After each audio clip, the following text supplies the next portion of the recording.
Welcome back to The Breakdown with me, NLW. It's a daily podcast on macro, Bitcoin, and the big picture power shifts remaking our world. The Breakdown is sponsored by Crypto.com, Nexo.io, and Elliptic, and produced and distributed by CoinDesk. What's going on, guys? It is Sunday, October 25th, and that means it's time for Long Reads Sunday. And today, as I sometimes do, I'm actually going to read two shorter pieces that I think go together and frame an important conversation that's on the rise right now. The discussion of central bank digital currencies heats up, it feels, by the week. We keep seeing international organizations talking more about them, but I think even in the last week, the biggest thing that I saw was that PayPal was so clearly thinking about CBDCs when they were releasing their new cryptocurrency features. They clearly want to be a layer that interoperates between those digital currencies and every other type of digital currency. But with that background, it's worth exploring what some others are discussing in the space. So today we're going to have two pieces, and the first comes from Benoit Coeure. Benoit is the head of the Innovation Hub at the Bank for International Settlements and a member of the bank's executive committee. He was previously a member of the executive board of the European Central Bank. From 2013 to 2019, he chaired the BIS's Committee on Payments and Market Infrastructures. So what I'm saying is that this first piece is from the Insider's Insider, and it's titled CBDCs Mean Evolution, Not Revolution, and it was on CoinDesk this week. Who wants a central bank digital currency? Plenty of people, apparently. Industry groups are advocating digital cash. Millions of people have reportedly signed up to a lottery to receive digital renminbi in Shenzhen as part of the Chinese central bank's pilot project, and the Libra Association wants to integrate CBDCs. Technology firms, banks, NGOs, and consultancies are now jostling to ride the next wave of innovation.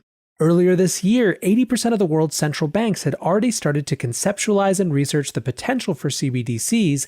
40% were building proofs of concept, and 10% were deploying pilot projects, according to BIS research.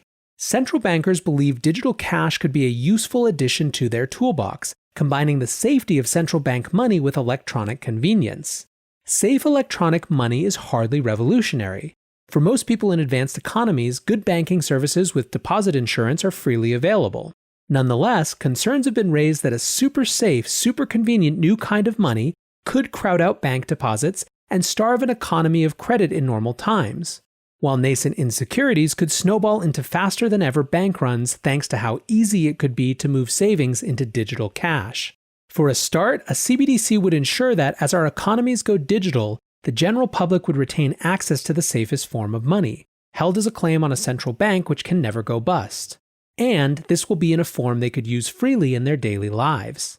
A CBDC would be a kind of digital banknote and, as such, could satisfy more use cases than paper, while the issuer, being a central bank, could support liquidity, settlement finality, and trust in the value of the currency.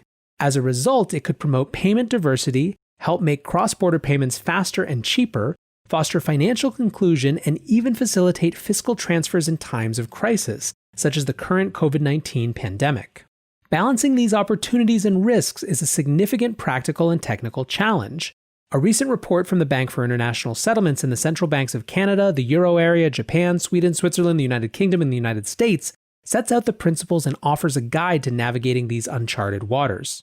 It also puts forward the equivalent of a monetary Hippocratic oath, pledging that any potential CBDC should do no harm to central banks' monetary and fiscal stability mandates.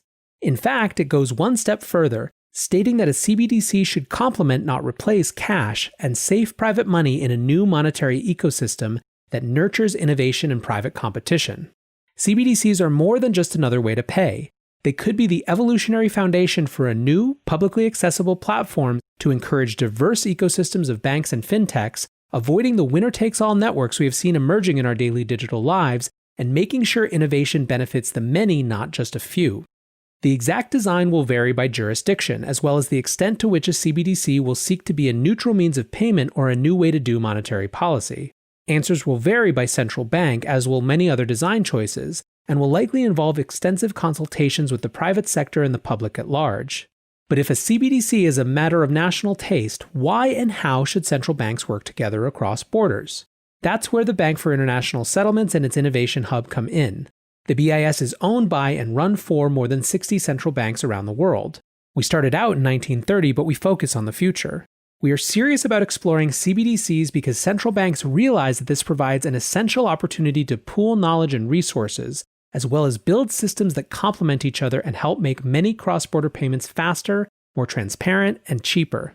The Innovation Hub is building technological capacity with its host to help central banks design workable solutions to emerging challenges. By the end of this year, we plan to publish our first wholesale CBDC proof of concept with the Swiss National Bank. This will pave the way for experiments on the building blocks of a retail CBDC, which might include interlinkages with existing payment systems, application programming interfaces for distribution, digital identity rails, compliance monitoring, cyber or counterfeiting resilience, and offline functionality. To help this, we will grow our own blockchain capacity. This work is directed towards practical solutions rather than the conceptual research of recent years. CBDCs will not usher in an age of prosperity or solve the raft of social issues. That is beyond the scope of any currency. They are not a revolution or an end in themselves. Yet they might be a way of achieving a more inclusive, accessible, safe, and convenient form of money. They might support a more diverse payment ecosystem nationally and internationally and, if developed astutely, provide a new form of global public good.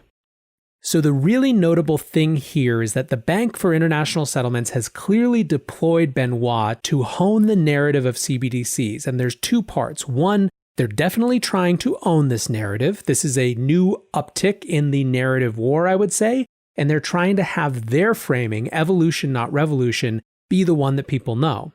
Second, I think you can see undertones of concern about competition from private alternatives. I believe if you read through the lines, there's still a bunch of fallout happening from the Libra experiment going live. Third, this should make it very clear that when we're talking about CBDCs, we are not talking about some radical out-of-state cryptocurrency. We're talking about a solution that is fully owned and operated by central banks and allows them to be even more central banky. When we discuss them, we need to have that context constantly. Despite the fact that a similar technology might underpin a central bank digital currency and a permissionless, censorship-resistant blockchain, these are not the same thing. This episode is brought to you by Crypto.com, the crypto super app that lets you buy, earn, and spend crypto all in one place and earn up to 8.5% per year on your Bitcoin.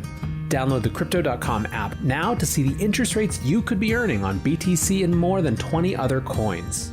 Once in the app, you can apply for the Crypto.com Metal Card, which pays you up to 8% cash back instantly on all purchases. Reserve yours in the Crypto.com app today.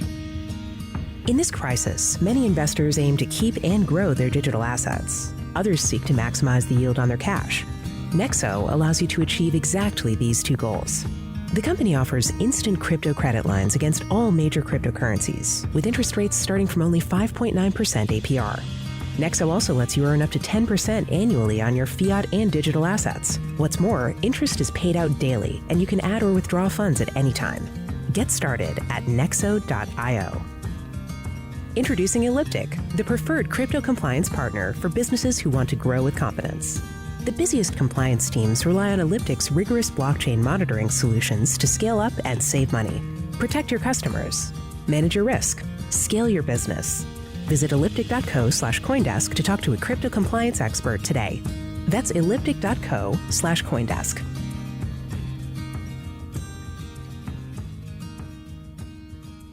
Now let's get a little geopolitical and read another op-ed from CoinDesk about central bank digital currencies as well, and this one relates to the US.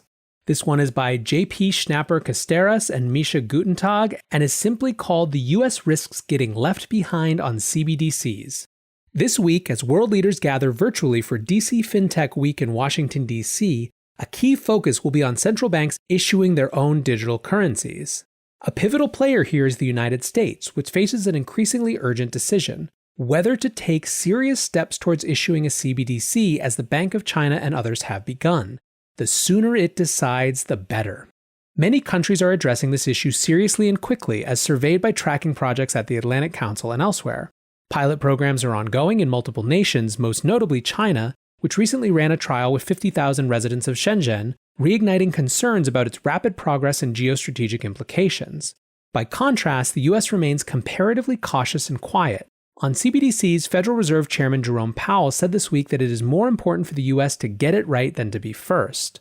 The most concrete exploration is at the Federal Reserve Bank of Boston, which is collaborating with MIT to survey 30 to 40 available technologies over 2 to 3 years. Treasury Department officials hint more work is happening behind the scenes, but little has been made public. If the US wants to lead on CBDCs, there is much more it could reasonably do, and soon, even short of being first. It could test out several pilot projects at the same time, as underscored by the Digital Dollar Project, a group led by Chris Giancarlo, former chairman of the Commodities Futures Trading Commission, and along the lines of what the Bank of France and People's Bank of China are already undertaking. US stakeholders, including Congress, should start wrestling with the crucial and complicated issue of the digital dollar's design, including the paramount issue of privacy. Giancarlo stressed that may turn out to be the ace to play in the contest for the future of digital money, and could help contrast the digital dollar against other nations' CBDCs that reflect different values and priorities. If, on the other hand, the US wants to continue waiting while other countries move forward with CBDCs, it could lean into a substantial role for the private sector. The prospect for private sector digital dollars scared some policymakers when Facebook announced its Libra cryptocurrency last June. But recently, Powell and his colleagues have started looking favorably at different forms of private sector collaboration. In the absence of a clear national policy, the private issuance of digital dollars is already happening, evidenced by the surge in privately issued crypto dollars. Moreover, the Treasury's Office of the Comptroller of the Currency recently gave banks the okay to hold bank reserves on behalf of certain digital dollar issuers. If the US engages the private sector, we believe it should embrace and demand the model that worked for the early internet: open source and interoperable technology standards. At one level, the Federal Reserve's current wait-and-see approach is understandable. It is a historically conservative institution and, as the issuer of the world's reserve currency, has much to lose if its CBDC efforts flounder. Cybersecurity flaws might scotch a digital dollar launch, for example. Still, there is surely a greater cost to all this waiting. As CFTC Chairman Heath Tarbert candidly admitted on Monday at DC FinTech Week, quote, "The only thing that scares me is the US falling behind on CBDCs. Other countries that move earlier on CBDCs may stand to gain from that first mover advantage, reaching or surpassing the United States on infrastructure, establishing industry standards, or expanding their spheres of influence via digital currency adoption. Domestically, moving too slowly and maintaining the status quo could deprive the US of new and important fiscal and monetary tools, including the ability to rapidly and precisely disseminate stimulus funds directly to citizens during a recurring pandemic or lingering depression.